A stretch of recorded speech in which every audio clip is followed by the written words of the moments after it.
up, ladies and gentlemen? We are back. We are live. It is the Freight Coach Podcast, the top podcast in transportation, coming to you guys every single weekday, 8:30 a.m. Pacific, 10:30 Central, to break down some industry headlines.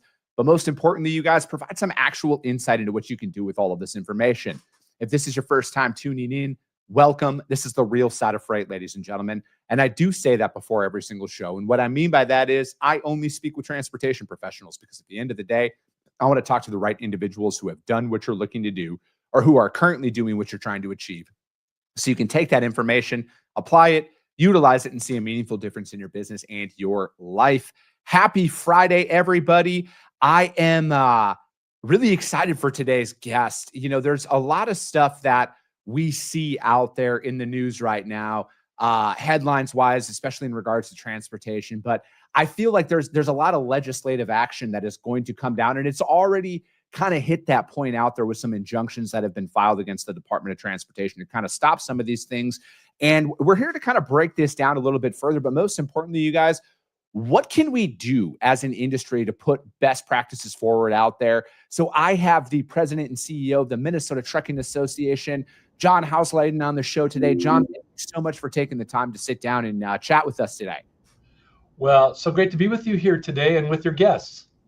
No, it's been a while since I've had the MTA on the show. And like I always like to remind everybody, the MTA and Minnesota Trucking has a complete soft spot in my heart. It's where my entire family originated from and operated from for the longest time. So anytime I get a chance to talk with you guys, it's always an honor. Yeah, same. Yeah, we enjoy the work you do. It's been fun to have you at Minnesota. You've been at our annual conference. You broadcast live from there. So it's fun to reconnect. No, absolutely. So what's new? There's a lot going on in the industry right now, John, and it's kind of, you know, with a lot of the headlines that are out there, it's kind of tough to decipher what's real and what's not, what's the top priority, what's going on out there. So how are you guys really staying on top of everything that's kind of coming down the pipe right now? Well, one of the things that is amazing about trucking is that we are a unique community, and we're a community in that best sense. And there's an executive that runs a state trucking association for virtually every state. I think there may be only one that doesn't right now. And so that is a great group for me to talk to do best practices, to learn how to do this job and continue to do it well. But more importantly, to create joint action on things that affect all of us. And so we have a group called the Trucking Association Executives Council. It's our group of folks who run state trucking associations, men and women across the country. And one of the things that we did is, on our own, we said, there's a lot of big issues. We need to develop an action plan and give our best recommendations on what should be done for some of the challenges facing the industry. Mm-hmm. So we jointly issued a report called The Fight for Fairness and Safety, Paving the Way for a Trucking Resurgence.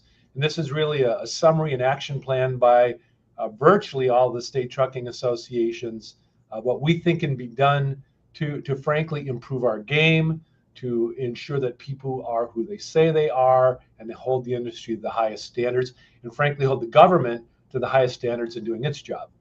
No, I agree with that. And, you know, when you sent this report over to me the other day, I mean, I've spent some time looking through it, and, you know, a lot of it reminds me a lot of the guests that I have on my show, John, the legitimate business owners that are in this industry right now, who are they've all kind of collectively said their biggest hurdle is they feel like they're getting punished for doing the right thing out there. They're getting punished for making sure that all of their paperwork is clean. They have the right insurance coverage. They have all of that stuff, because it's gotten to the point where there's so many cracks that all of these fraudsters and illegitimate operators are able to sneak in and continue to operate. And that's what's killing them. That's what's killing American trucking in my eyes. And it's like, when I was reading through a lot of this, what you guys were putting out there, it's like, I align, like, I'm not just saying this because you're sitting here. I align with like almost all of it. And it's what I've been talking about on this show here is it's like,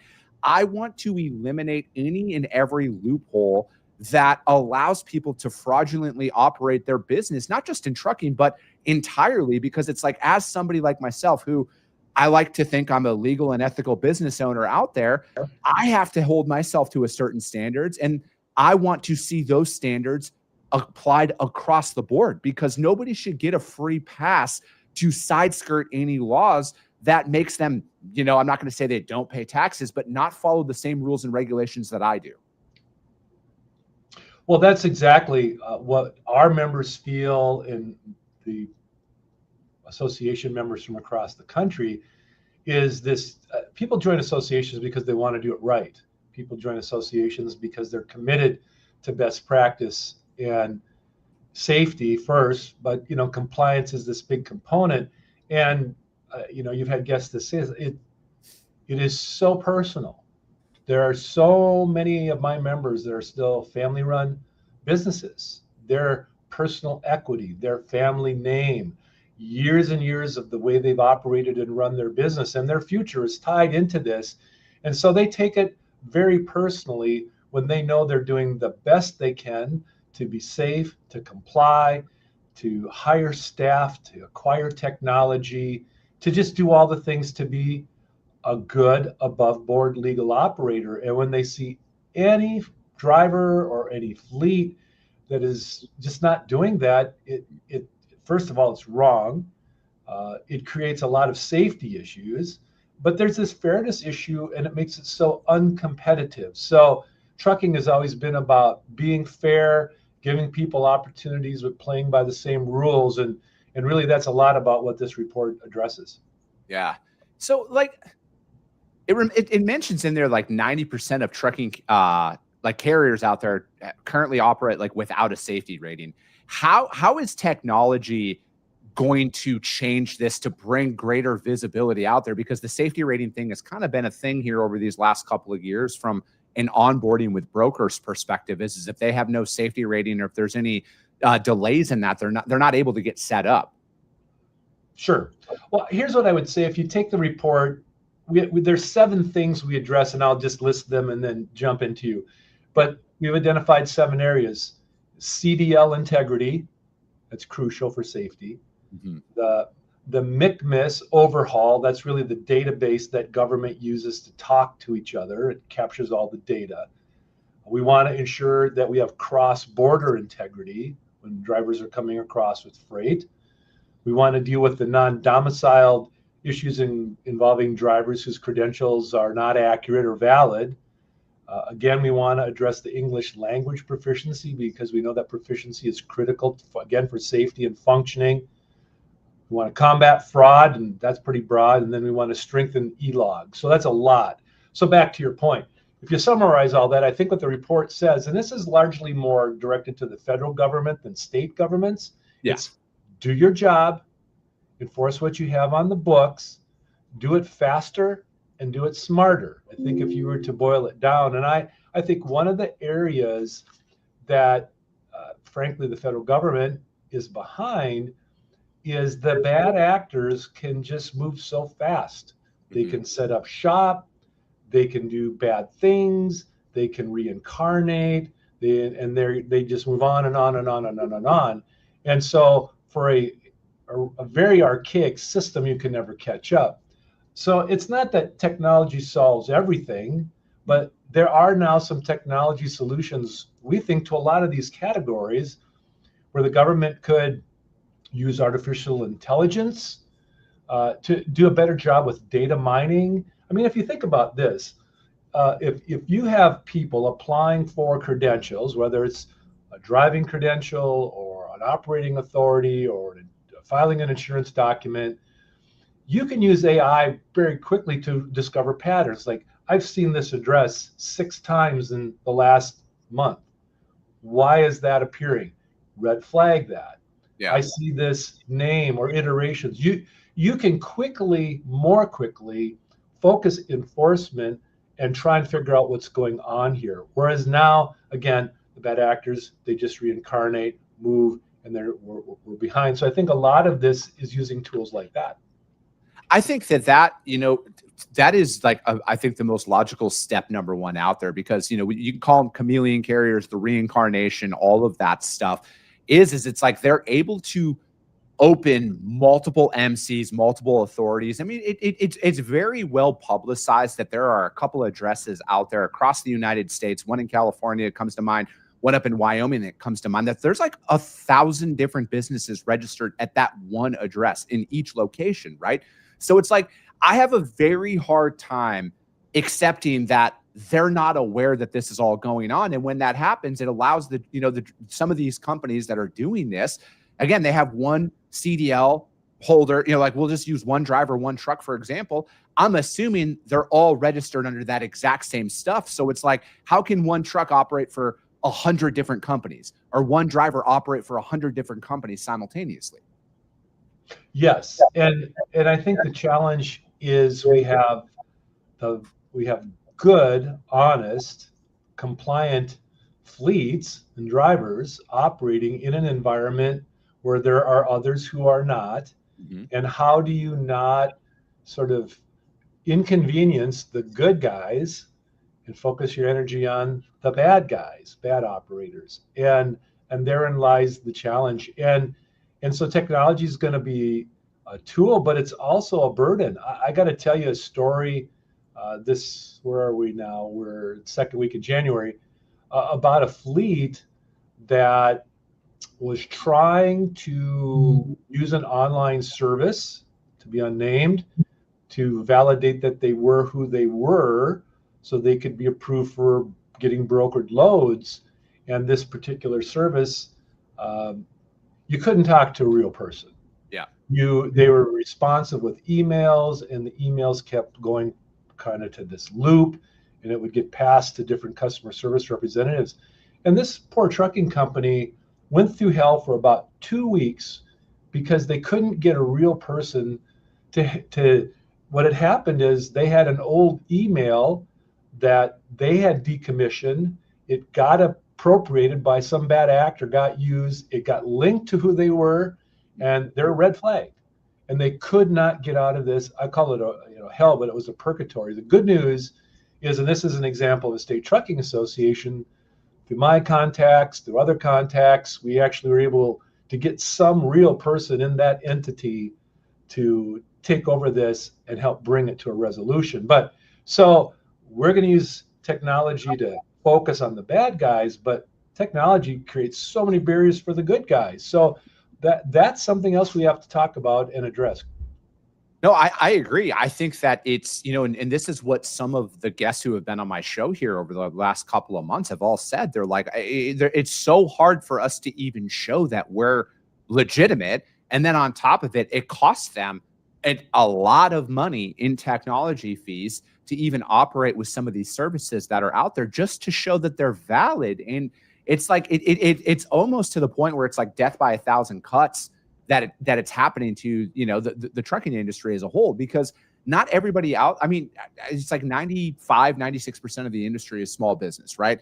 Like, people look at the mega carriers, not saying mega carriers just have an unlimited supply of money that's out there, but, I look at this as somebody who's building a small business myself, I am always looking at my P&L. Where is my money going? Can I afford to continue with this service? Is this where my best use of my funds is? And it's like, it's getting to the point now where some of these carriers are like, do I pay for this or do I pay for insurance? Do I pay for this or do I pay for fuel? It's like it shouldn't be this challenging for them to show that we are a legitimate service that is out there that's operating.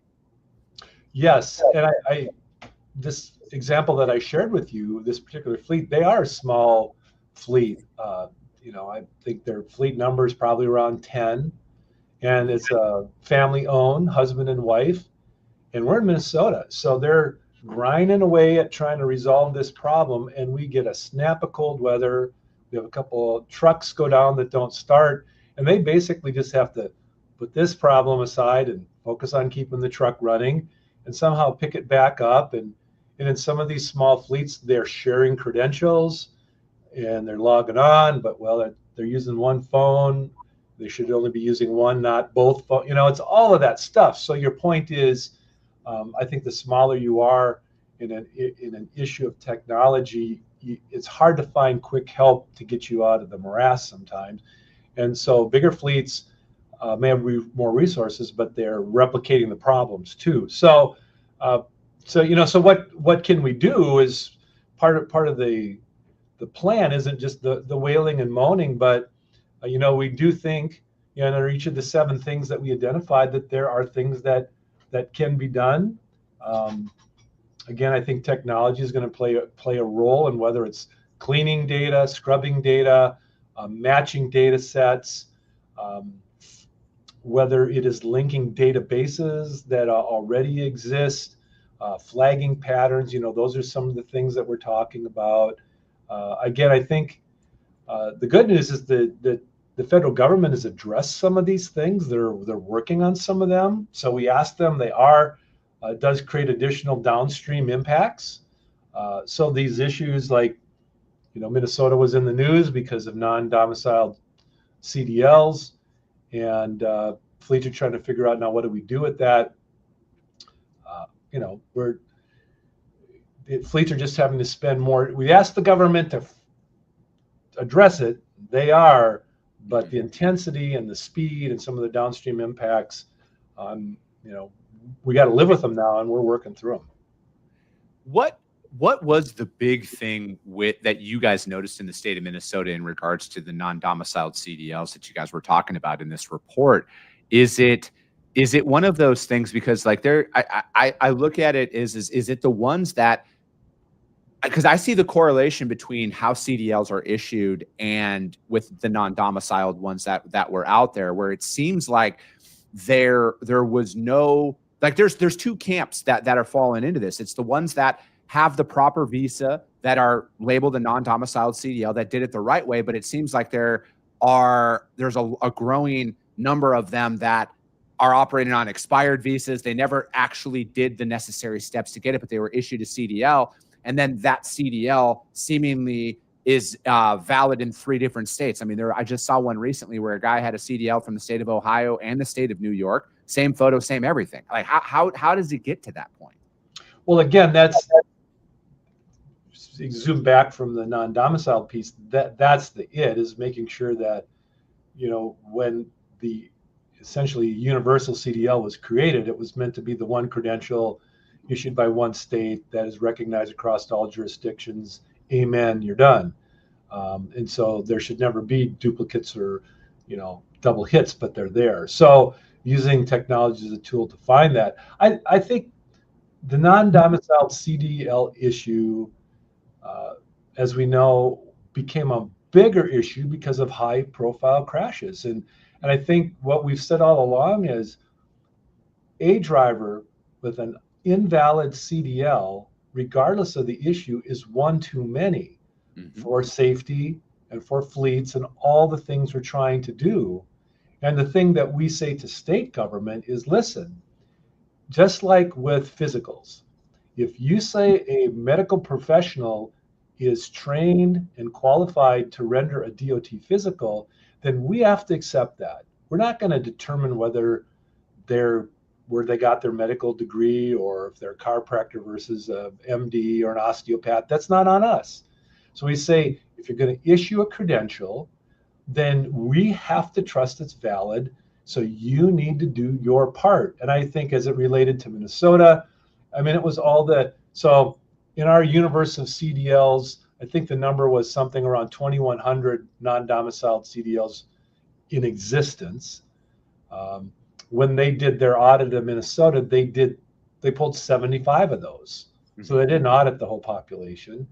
And of that 75, they found about a third had some issue, things you've already flagged.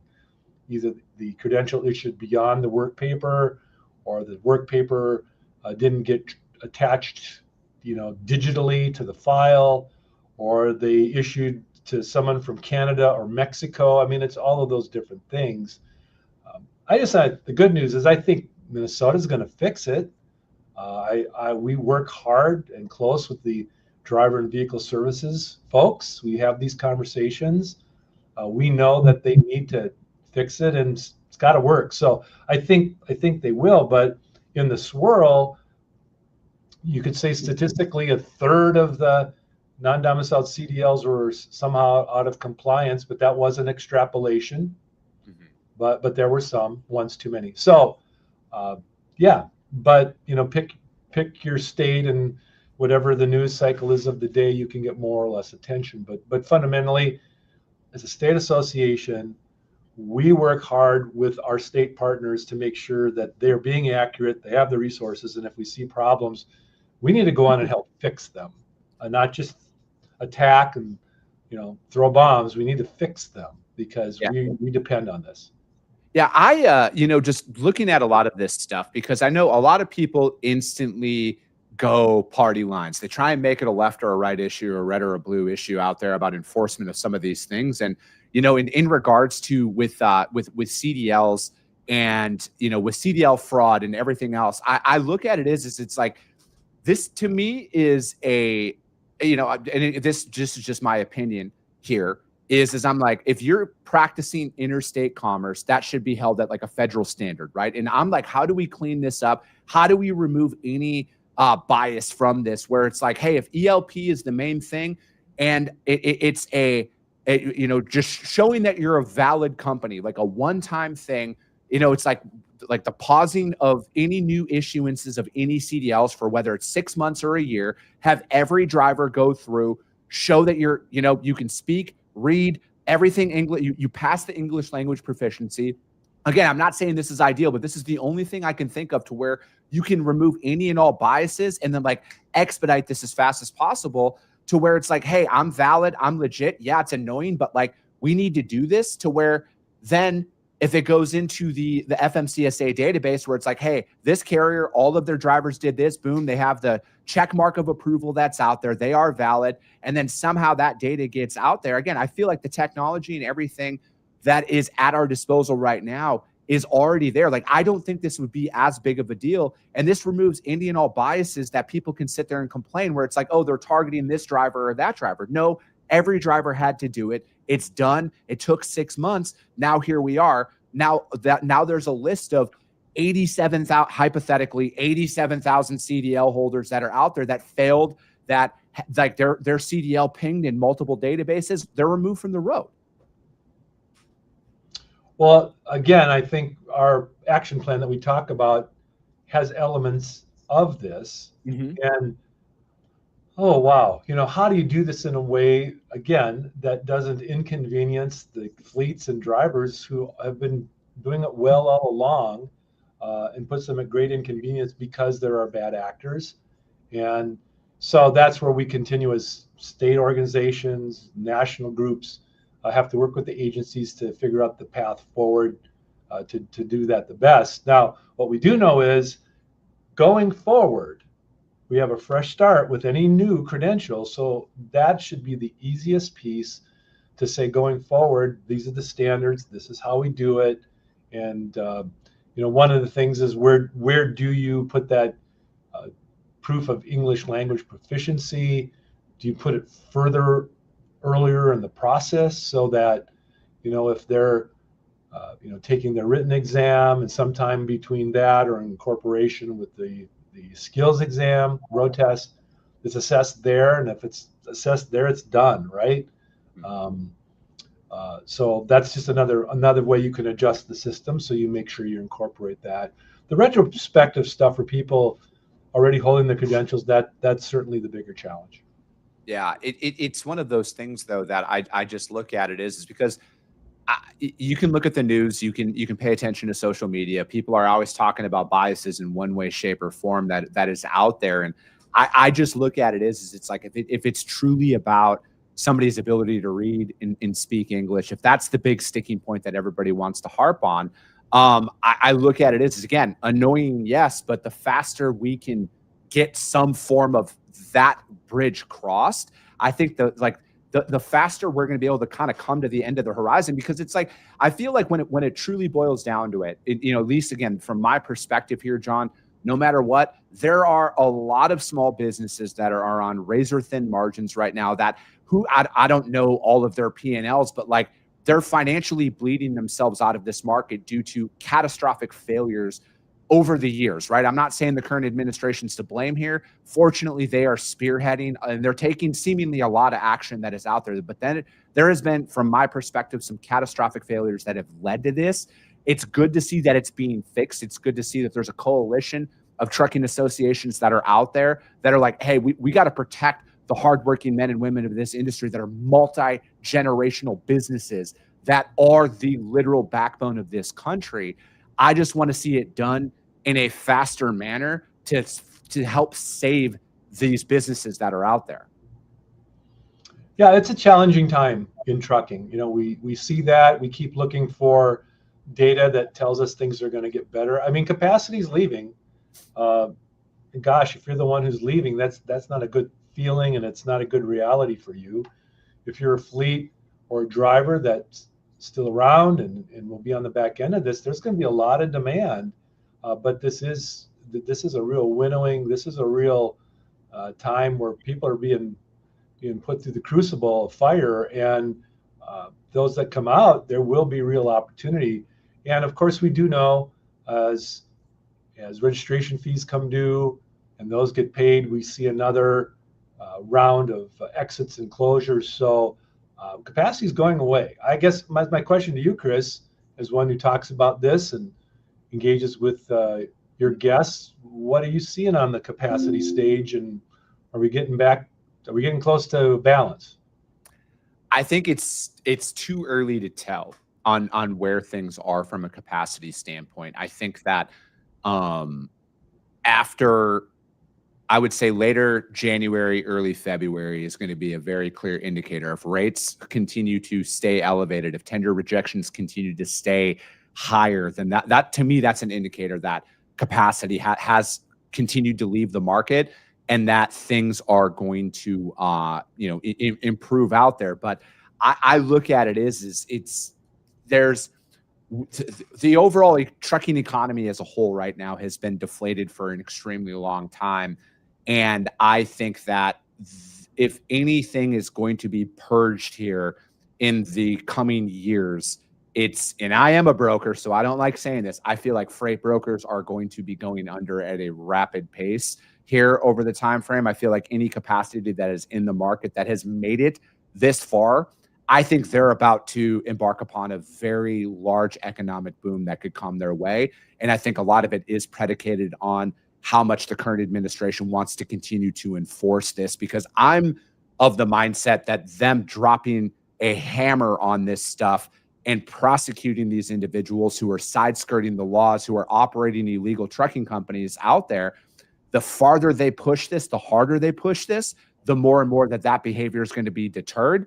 And then if that is that capacity tipping point that is out there, the carriers who are operating under legal context are going to have a very flourishing time here over the coming years, because I feel like again, I don't know if anything is ever as bad or as good as people try and make it out in the media and social media and everything else. I try and call balls and strikes the way that I see it, John.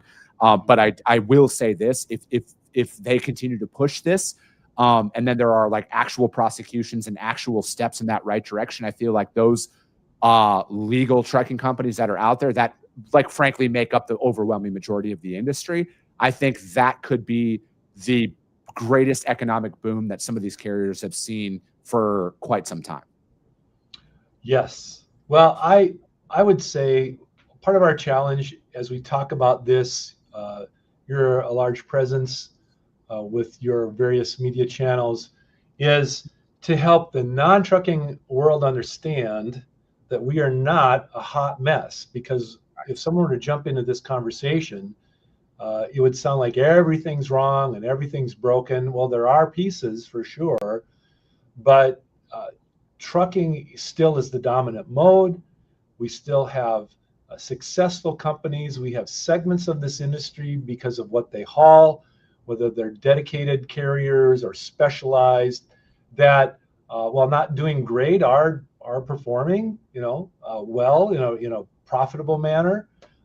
So I think our challenge is how do we encourage and give hope to the people that are still grinding that there is an opportunity here, hold bad actors accountable, and either improve their performance or they just need to exit and continue to tell the story that trucking is going to be here. We're the masters of the workaround, and the composition may look a little different, but trucking's not going away. We're going to deliver for the people. No, I agree with that. And, you're coming up on being in your position, and you've been doing this for quite some time. And, and I've been in this industry my entire life. This is a very brief window of time that this has kind of been at the forefront, right? I would say trucking is about as stable as a career path as any that is coming up here, especially with all the talk in technology and AI and everything else. I still feel like the American trucker is going to continue to be a very flourishing career path for a lot of individuals out there. Yes. Yeah. Ironically, coming up here on the 11th of January, my 30th year as president of the Minnesota Trucking Association. And I say that because it's quite an honor. It's a tremendous industry. And I keep going at it because I love the people I work for. I love the people I work with. We represent fleets of all sizes and shapes, but most of the people I interact are family-owned businesses. So I see their heart, I see their passion, I see their commitment. And so I'm happy to do the work I do, things like today, to talk, to advance trucking. Yeah, I love it, John. And John, how does anybody get access to this report that you guys put together? Can they go to your guys' website? How do they get notification on this? Because again, there's a lot of really good information that is in here. And I think it'd be awesome for individuals to be able to get access to the Resurgence action plan. There is a website, Chris, and I'm going to email that to you so you can post it on your platform there, and they can get a full copy of it. Perfect. We'll do that. And for any of you out there, if you want a copy of this after John gets it to me, just hit me up, DM me. I'll send you guys a copy of this. Again, this is phenomenal information out there. And again, you guys, that is going to be it for today, though. As always, if you got value in what you heard and you're not subscribed, subscribe to the show, you guys. And if you're feeling ambitious, rank that show on iTunes and Spotify, because if you see value, your network's going to see it as well.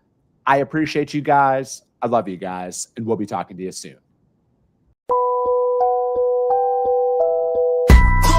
Came back with a bang, window down, yelling out money, anything. Ayy, ooh, got the foot on the gas, pedal to the metal when I'm getting to the back. Ayy.